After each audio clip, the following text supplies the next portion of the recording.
Bonjour à tous les amis, comme vous pouvez le voir on a le sourire, on est content évidemment, il fait beau, c'est les previews, on s'est raconté une petite blague avant de commencer cette vidéo, bienvenue à tous les amis pour cette nouvelle preview.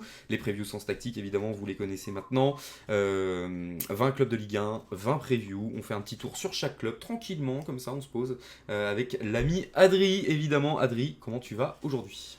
Salut Tommy, salut à toutes et à tous. Eh ben écoute, ça va très bien. On continue à remonter un petit peu ce classement et aujourd'hui, on va dans le sud de la France, direction l'Hérault pour s'intéresser au MHSC. Exactement, on va faire un petit tour du côté de Montpellier. Comme vous le savez, on met toujours une petite photo un peu collector qui nous rappelle quelque chose, un peu la photo du club. Une petite pensée pour Louis Nicolin, évidemment, Bien sûr.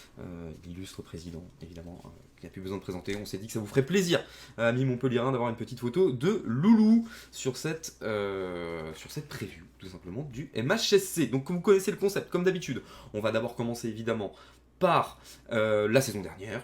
C'est tout de suite, on va attaquer direct la saison dernière. Ensuite, on va passer à la seconde partie, le mercato. On va donner déjà l'effectif actuel, le mercato, tout ça, et ce qu'on en pense. Et enfin, la dernière partie, évidemment, ce sera la saison prochaine, nos attentes, le calendrier, notre classement potentiel, enfin voilà, tout ça, qui va arriver aujourd'hui. Du coup, Adri, on va se lancer dans cette preview du Montpellier Hérault Sporting Club. Et comme d'habitude, tu es un peu notre monsieur data dans ces previews. Je vais te laisser nous parler de la saison dernière du MHSC. Ouais, comme d'habitude, la première partie, donc c'est un petit flashback sur ce qui s'est passé la saison dernière à Montpellier. On a eu une saison plutôt décevante globalement à Montpellier. 13e place en Ligue 1. C'est la 12e attaque à égalité avec Brest et c'est la 15e défense avec au final une différence de but de -12. Ça a terminé 11e à la Mosson et 14e à l'extérieur pour Montpellier. Les meilleurs buteurs, on a Elie Wahi qui termine avec 10 buts, Stéphie Mavididi et TJ Savanier qui terminent avec 8 buts. Et j'ai noté un quatrième, Florent Mollet, qui lui est à 6 buts. Les meilleurs passeurs du club, on retrouve un certain TJ Savanier, l'homme au caviar. On a Ristich, Mavididi, Souquet et Valère Germain qui tous les quatre terminent eux la saison avec 3 passes décisives. Il y a beaucoup de choses à dire sur la saison passée à Montpellier.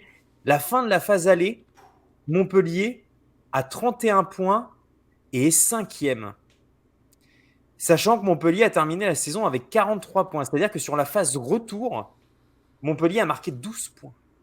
12 points sur la phase retour. Je ne sais pas si on se rend compte C'est de la phase catastrophique. retour exactement catastrophique, clairement. Donc, pareil, une phase aller plutôt enthousiasmante. On a vu des belles choses. On s'est dit, Dalloglio a réussi à trouver la bonne formule. Est-ce qu'au final, il n'a pas tout simplement, lui aussi, surfé sur le travail de Michel Derzakarian? Alors tu dis lui aussi par rapport à notre preview d'hier. Exactement, exactement. Donc, est-ce qu'il n'a pas tout simplement C'est à 2-3. surfé là-dessus? Voilà, donc est-ce qu'ils vont être capables de faire mieux cette saison? C'est à voir, mais il y a quand même une saison au global décevante et des incertitudes. On va en reparler dans les sections d'après, mais des incertitudes sur la saison à venir et pas mal de gens sur la sellette, etc. Enfin bon, on n'aborde pas cette saison en étant le plus serein possible du côté de Montpellier. Ouais, tout à fait. Alors, moi, je vais vous annoncer tout de suite, les amis.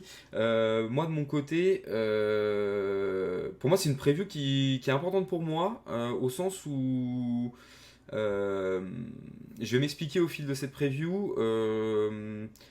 Je vais peut-être avoir, façon de parler, une analyse, je dirais pas inattendue, mais un résultat de mon analyse inattendue, vous verrez à la fin, un petit peu de teasing. En tout cas, peut-être inattendu quand on s'approche d'une preview concernant le Montpellier Hérault Sporting Club. Pour l'instant, je vais rester stick à la saison dernière. Ouais, catastrophique deuxième partie de saison, alors que pourtant, au départ, alors on en a parlé souvent, hein, Adri, notamment, si on regardait la preview de Montpellier de l'année dernière, on a très souvent parlé, même sur Twitch durant la saison, du plafond de verre de Bien Montpellier, sûr. et on parlait du plafond de verre de l'Europe notamment sur le fait que Montpellier n'arrive pas à aller chercher cette Europe, n'arrive pas à s'intercaler, décroche, arriver à un moment donné. Là, ils étaient cinquième à la mi-saison, ce qui est quand même plutôt un bon Carrément. résultat pour Montpellier, cinquième à la mi-saison. Très bon. 13e, donc on parle d'une perte de 8 places en l'espace de du coup d'une demi-saison. 12 points sur une deuxième partie de saison, je crois pas si on se rend compte à quel point c'est réellement catastrophique. C'est-à-dire qu'il faut quand même se rendre compte que Montpellier, heureusement que Montpellier fait la première partie de saison qu'ils font. Carrément. Heureusement, parce que attention, la deuxième partie de saison. Alors évidemment, il y en a certains qui vont dire, je pense notamment aux supporters montpelliérains, qui pourraient dire oui, mais c'est pas la première fois qu'on voit un club avoir des difficultés en deuxième partie de saison. Là, on parle pas de difficultés, on parle d'une chute. C'est littéralement une chute. Quand tu passes de 5e à 13e, c'est une chute. Donc pour moi, la saison dernière de Montpellier, c'est clairement raté. C'est une saison qui, pour moi, sur le global, est totalement ratée. Mais d'autant plus que pour moi, c'est une saison qui est inquiétante. Et je m'expliquerai un petit peu plus dans la suite de la vidéo. Ouais, et pour aller dans ton sens, quand on parle de phase retour catastrophique, j'ai noté c'est 3 victoires, 3 matchs nuls et 13 défaites. Ouais, c'est énorme. C'est énorme. Voilà, enfin, bon, après, vous allez dire, c'est compliqué de faire une saison entière comme ça, mais bon, si tu le mets sur une saison, c'est 24 points, quoi. Bah non, mais c'est simple. Tu le mets sur une saison, c'est 24 points, donc tu es évidemment dernier relégué en Ligue 2. Donc, en vrai, pour moi, c'est une vraie, au-delà de la saison. Après, je veux pas me montrer non plus, entre guillemets, trop dur. Alors, avec la phase retour, si, mais je veux pas me montrer trop dur par rapport aux attentes, parce que faut pas oublier qu'il y a eu beaucoup de monde qui est parti. Et que tu as perdu du Delors, tu as perdu du Laborde, et quand tu vois comment ça a fonctionné à Nice et à Rennes, tu as vraiment perdu du très lourd. Tu vois. Ouais. Donc, malgré tout, je pense que la descente était peut-être un petit peu prévisible. Mais là, on parle, comme tu l'as dit, pas d'une descente, mais d'une chute sur la deuxième partie de saison. Et je pense que c'est une vraie alerte pour la saison qui arrive. Et il va falloir évidemment recruter en adéquation avec ces difficultés. Ouais, exactement. Il va être temps de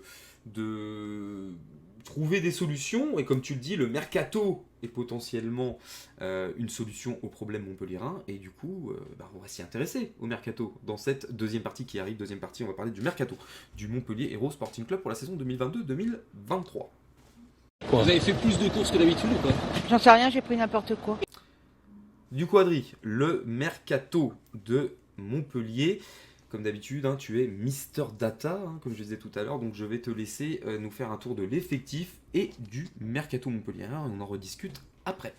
Ouais, comme d'habitude, deuxième partie, on va faire un petit tour de tout l'effectif, des arrivées, des départs. C'est pas la partie la plus funky, mais bon, voilà, on va essayer quand même de citer tout le monde. Précision, la source, c'est Transfer Market. Et évidemment, quand on tourne cette preview, on est largement avant la fin du marché des transferts. Donc évidemment que si vous regardez cette vidéo dans quelques jours, quelques semaines, il est possible que c'est évolué, qu'il y ait des joueurs soit qui soient arrivés, soit qui soient partis. Donc voilà, évidemment que tout n'est pas au complet. Donc pour l'effectif montpelliérain, au moment où l'on parle, on aura Omlin, Berto, Carvalho, Estève, Sacco, Mendes, Chato, Kozza, Mawassa, Saint-Luce, Tamas, Sacco, Souquet, Chotard, Barès, Savanier, Ferry, Leroy, Delaye, Fayad, Mavididi, Nordin, Wai, Kazri, Germain et enfin Makwana. Donc ça c'est pour l'effectif. Au niveau des arrivées, on a donc Sacco qui arrive, qui est arrière droit, c'est un prêt payant de 500 000 € qui arrive de Guimaraes. On a Wabi Kazri, qu'on connaît très bien, qui lui arrive libre de Saint-Etienne, tout comme Arnaud Nordin également.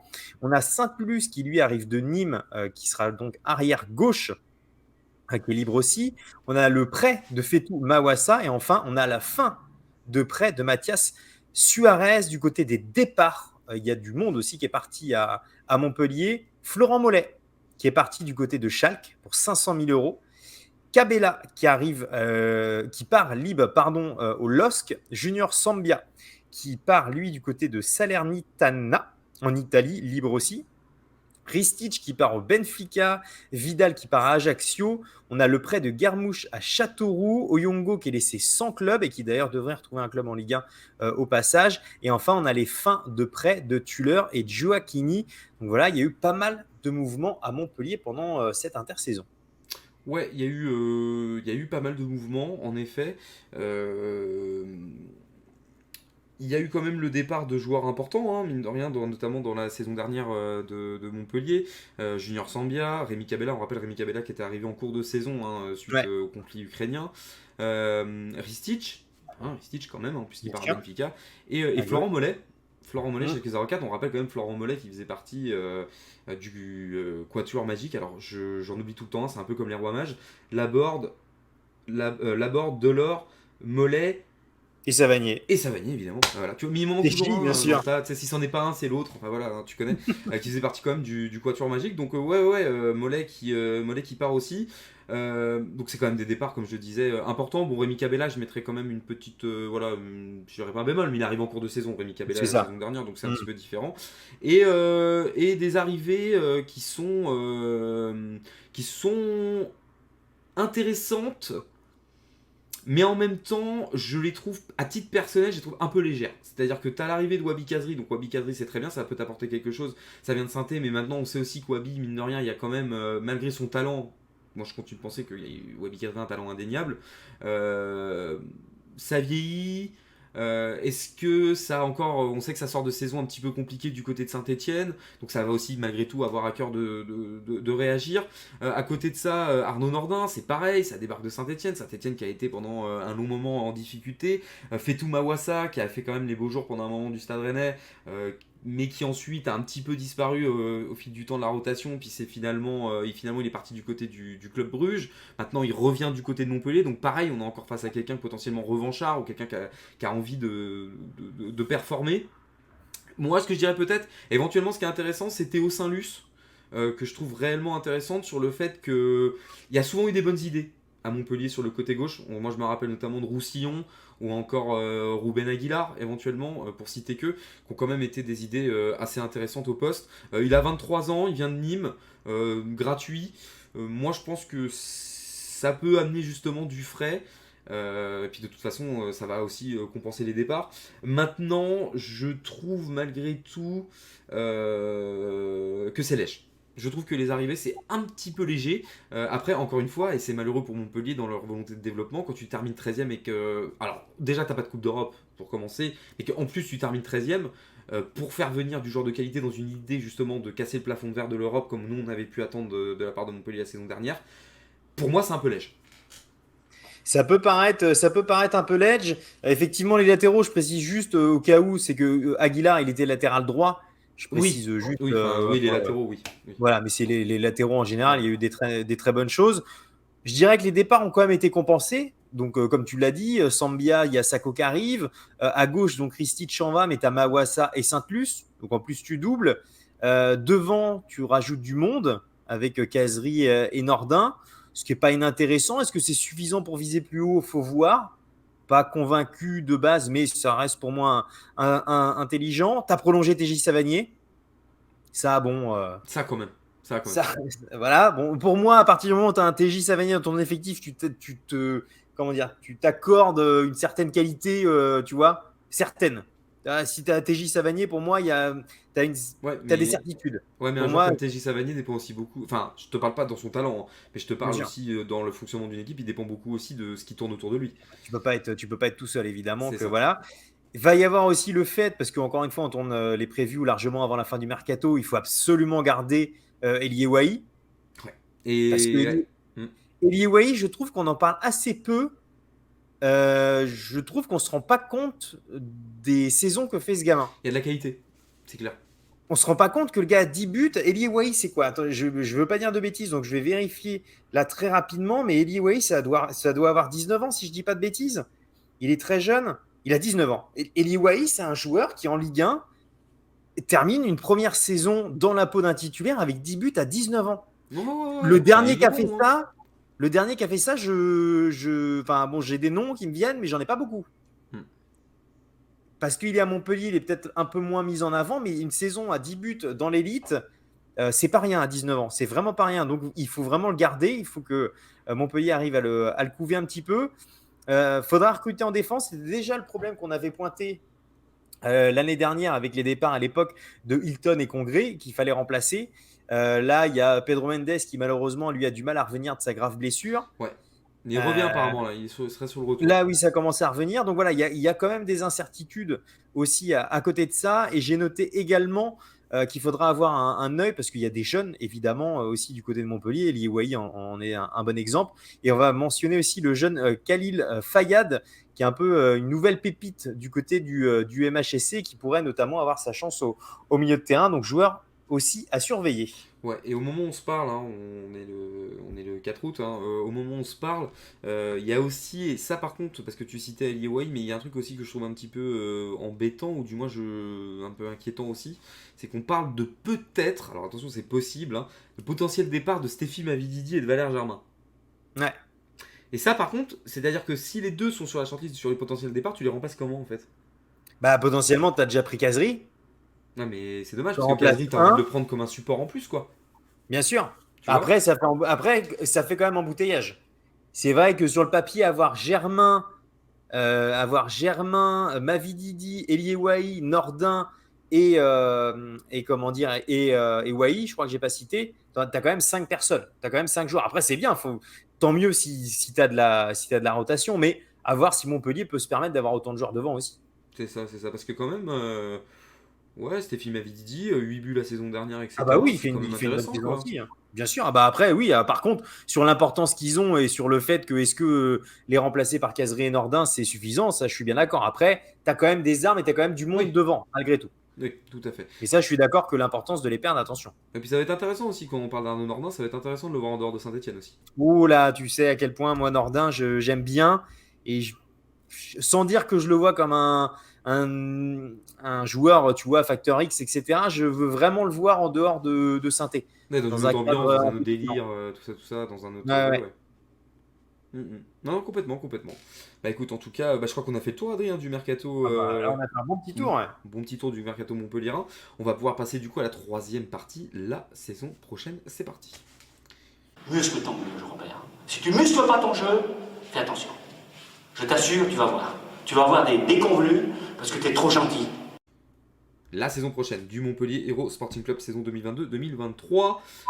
Adri, comme d'habitude, on va commencer par le calendrier. Est-ce que tu peux nous sortir le calendrier du MHSC, s'il te plaît? Bien Sur sûr, les 4 premiers matchs.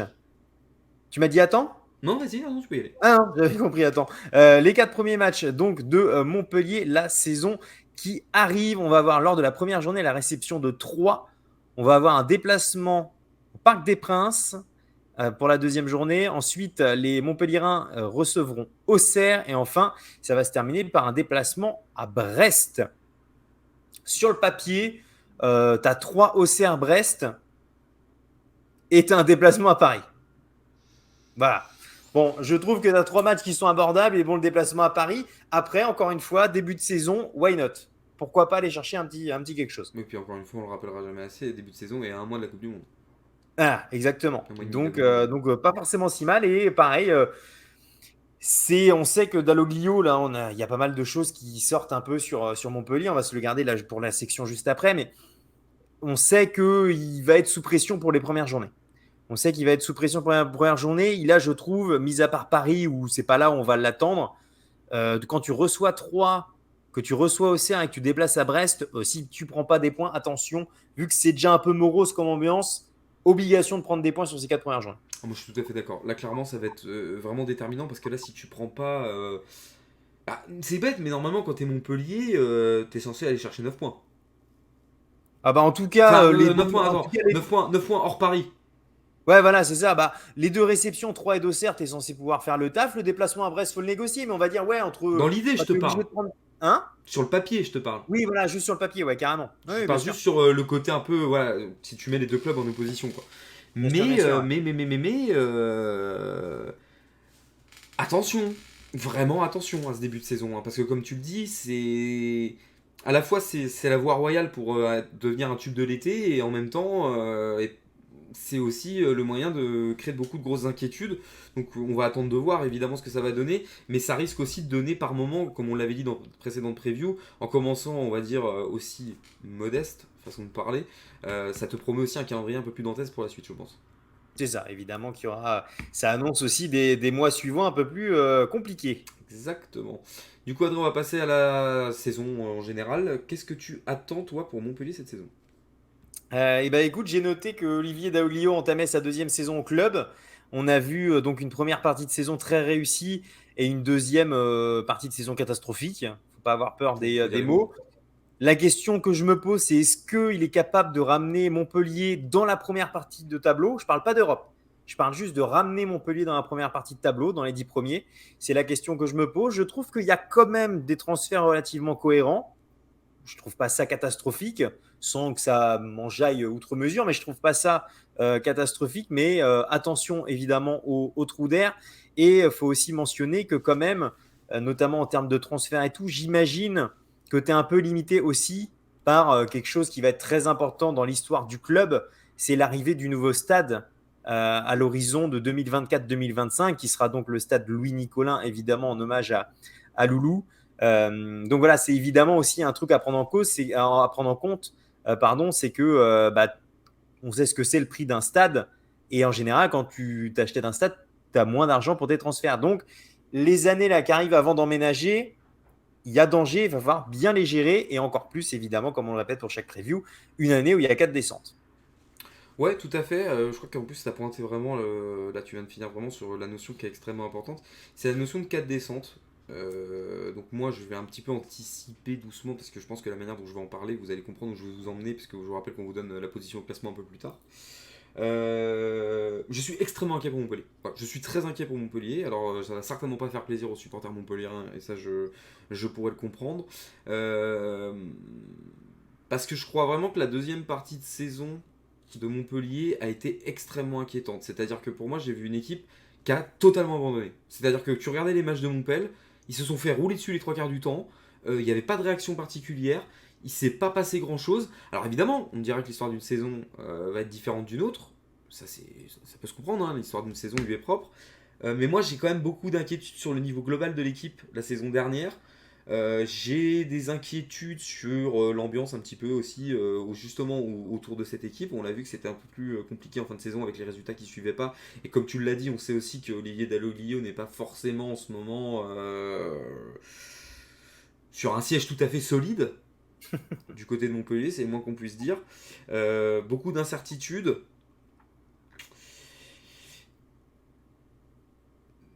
Moi, j'ai été très inquiet par la deuxième partie de saison la saison dernière. On verra, comme tu l'as dit, si les recrues vont apporter quelque chose. Moi, je trouve que malheureusement, sur le papier, les recrues sont... À part peut-être éventuellement Kazri, qui je trouve est une bonne idée s'il est libre. Parce que c'est quand même un mec qui peut t'apporter, mais ça va être surtout, de par son apport d'expérience, etc. Sur le terrain, j'ai un peu plus de doutes. J'ai un poil plus de doutes sur ce que Wabi peut apporter. Comme tu l'as dit, Nordin, ça va forcément être une attraction. Donc ça par contre, c'est intéressant. Après, malgré que ce soit un ancien Rennais, je mettrais un petit bémol sur Fetou Mawassa. Fetou Mawassa qui notamment, d'ailleurs, apparemment, était pas mal en difficulté dans les matchs amicaux. Après, c'est ses premiers matchs. Hein. Donc il faut aussi prendre le temps de voir. Mais je sais que Fetou Mawassa, qui pourtant n'a pas fait forcément toujours des mauvaises choses à Rennes, mais qui a eu du mal à s'imposer, qui s'est pas imposé. Enfin, qui s'est pas imposé. Il a joué beaucoup, Fetou Mawassa, du côté de Rennes. Mais au final, il n'a pas été considéré comme un mec indéboulonnable, comme certains autres joueurs ont pu l'être. Par exemple, je prends l'exemple d'Amari Traoré, aujourd'hui à Rennes, à l'opposé, qui est considéré comme un indéboulonnable. Bah, du côté de Fetou Mawassa, ça l'a pas fait. Au Club Bruges, je sais qu'il a très peu joué. Il a très peu joué du côté de Bruges. Il a été très vite sorti de l'effectif, notamment dû à un changement d'entraîneur qui n'a pas fait confiance à lui, si je me souviens bien, ça doit être quelque chose comme ça. Théo Saint-Luc, c'est intéressant, mais c'est jeune. C'est jeune, donc moi j'ai des grosses inquiétudes sur Montpellier, sur le fait que ça pourra peut-être bien commencer la saison, mais quand on a vu comment ça s'est écroulé l'année dernière et quand on sait que maintenant tu as 4 descentes et que ça va devenir ultra compétitif, moi je ne cache pas mes inquiétudes pour Montpellier dans le cadre des équipes qui sont en Ligue 1 et qui, je le dis, je vais lâcher le mot, selon moi peuvent potentiellement descendre. Ça s'entend aussi, évidemment. Mais voilà, maintenant, on va évidemment s'intéresser aux joueurs à suivre et puis on vous donnera notre prono juste après. Évidemment, Adri, quel est le joueur à suivre de ton côté, même si je pense avoir une idée? Oui, sans blague, j'en ai déjà parlé parce que mon joueur à suivre, c'est Elie Wahi. Pour moi, il n'y a pas grand doute. Je trouve qu'il n'est pas du tout mis en avant et mis en valeur. On en parle finalement assez peu. Et le gars, comme je l'ai dit juste avant, te claque 10 buts lors de la saison. Il a 19 ans. C'était sa première année avec vraiment les Rennes de l'attaque Montpellier-Rennes. C'est le cap des 10 buts en Ligue 1, c'est pas anodin de faire une saison à 10 buts, même pour des mecs de 25, 26 ans. Faire une saison à 10 buts, c'est pas donné à tout le monde, vraiment pas.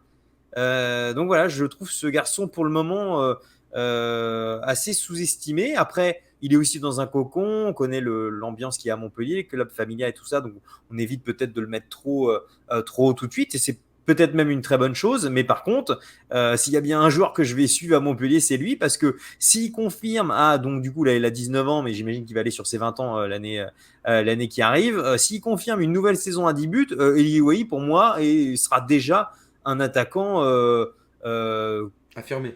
ouais, affirmé du championnat. Donc voilà, mon joueur à suivre, Eli Wahi, 19 ans, début de la saison dernière, joueur à suivre à Montpellier. Bah, écoute, très bien.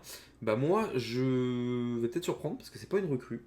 Moi, alors, je vais surprendre, oui et non, mais j'ai envie de suivre TJ.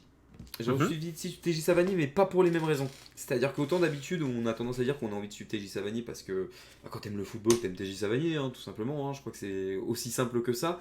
Là, moi, j'ai vraiment envie de voir quelle va être l'évolution de sa saison par rapport aux résultats de Montpellier. Je suis très curieux de voir la potentielle étendue de la Savanier dépendance à Montpellier, ce que je n'espère pas, évidemment. J'espère que tu as des mecs qui sont capables de prendre le relais. Mais TJ Savanier est tellement important dans cette équipe de Montpellier que pour moi, de toute façon, il va faire la pluie et le beau temps, encore une fois, cette saison. Et du coup, je suis très curieux de le suivre parce que selon moi, un Savanier qui va bien, c'est un Montpellier qui va bien. Et comme on l'a dit, cette saison, comme j'ai beaucoup de doutes sur l'effectif en général, pour moi, Savanier va être un petit peu le curseur à suivre. Alors peut-être que je vais me tromper, mais en tout cas, moi, dans ma vision actuelle, je veux suivre Savanier parce que pour moi, si tu suis Savanier, tu vois un peu où en est Montpellier. Ouais, et dites-nous, hein, évidemment, supporter montpelliérain, quel est le joueur ou les joueurs que vous allez suivre cette saison? Exactement. Du coup, Adrien, on va passer au moment fatidique. Le C'est l'heure prono. de donner ton classement pour le MHSC. Ouais, le prono, comme d'habitude, on commence par un petit mot en disant qu'évidemment, en général, on ne sera pas à la hauteur de vos espérances en tant que supporter. Donc, on s'excuse pour ça. On essaye, nous, de notre côté, d'être pragmatique, on va dire, sur notre approche. Moi, je vois Montpellier 12e. Donc, une petite place de plus, mais ce qui, selon moi, confirme que Montpellier reste dans le ventre mou quand même. Donc, même si ça resterait une meilleure saison au niveau du classement, ça resterait, je trouve, une déception par rapport aux saisons précédentes et le fait d'être proche de l'Europe. Euh, L'effectif a beaucoup bougé quand même. Il n'y a plus les forces qu'il y avait avec forcément Delors, Laborde et Mollet, qui est le dernier parti.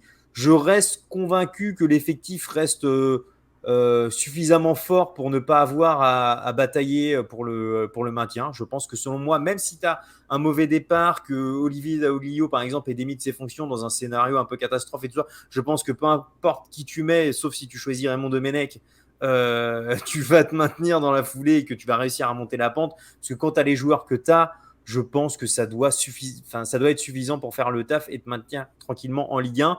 La seule chose où il y aura un petit bémol, c'est sur la régularité, parce que tu ne peux pas te permettre de faire une phase aller top et une phase retour catastrophique. Il va falloir trouver de la régularité, et du coup, attention quand même, parce qu'on a vu que si ça tombait bas, on a senti que Montpellier n'était pas capable de réagir. Donc, la petite incertitude est là-dessus, mais je suis convaincu qu'il y a trop de qualité dans cet effectif pour être plus bas, donc 12e pour moi. Très bien. Bon, moi je vais prendre mon courage à deux mains. Je suis parti pour me faire découper, comme vous le savez. De toute façon, c'est pas tant une question de prendre de risque parce que j'aime pas dire prendre un risque quand on parle du destin d'un club, etc. et de ce qu'on voit pour les clubs, parce que je sais aussi, moi j'aimerais pas, évidemment, qu'on soit mauvais avec mon club pour le plaisir d'être mauvais. Évidemment, vous savez que c'est pas comme ça qu'on fonctionne chez Sens Tactique. J'ai mis Montpellier premier relégable. Voilà, tout simplement, j'ai mis Montpellier 17ème pour une raison très simple. Alors, encore une fois, comme on vous l'a dit, on n'a pas de boule de cristal. La deuxième chose, c'est que quand on fait des classements, on les fait aussi d'une manière plutôt pour illustrer, c'est-à-dire que le club peut finir au-dessus, en dessous, etc. Moi, si je fais ça, c'est plus pour tirer la sonnette d'alarme. Parce qu'encore une fois, vous le savez, on a beaucoup suivi la Ligue 1 l'année dernière avec Adrien, puisque évidemment, Sens Tactique, tout ça, la Ligue 1, spécialiste, tout ça, Twitch, retrouvez-nous. Donc on a beaucoup suivi tout ça. Et moi, ce que j'ai vu, ou pas vu justement dans le jeu en deuxième partie de saison à Montpellier, moi m'a beaucoup plus inquiété sur le fait que, comme j'expliquais tout à l'heure, c'est pas tellement l'impression que ce soit un accident de parcours, que plus le sentiment que ça m'a donné moi, c'était une résignation générale.